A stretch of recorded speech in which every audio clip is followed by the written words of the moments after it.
එකමත් එක කාලෙක ලස්සන දවසක් උදා වුණා. ගස්වල කොළ අලුත් වෙලා ඉර එළිය හැමතැනම ලස්සනට පැතිර ගියා. අහස පුරා කුරුළු ගී නාදය ඇසුණා. ඒ ගසක කූඩුවක පුංචි කුරුල්ලෙක් ඉන්නවා. එයාගේ නම ටිටි. ටිටිට ලොකු බලාපොරොත්තුවක් තියෙනවා. එයාගේ අම්මා වගේ අහස උඩට පියාඹන්න. ඒත් ටිටි පියාඹන්න හරිම බයයි. අනේ අම්මේ මං වැටෙයි. ඒ නිසා මට බයයි කියලා කියනවා. අම්මා hina වෙලා කියනවා ටිටි බය වෙන්න එපා.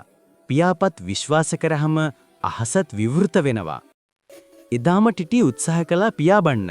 ඒත් ටිටි කූඩුවෙන් බිමට වැටුණා.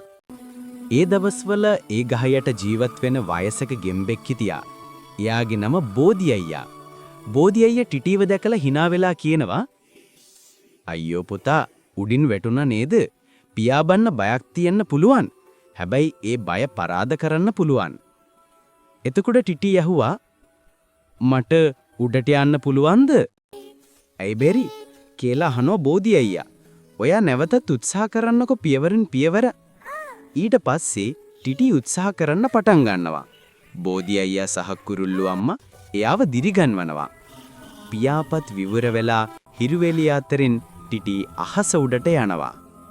එයාගේ හිනාව ලොකු හඩකින් පරිසරයේ පුරා ගීතවත් වෙනවා.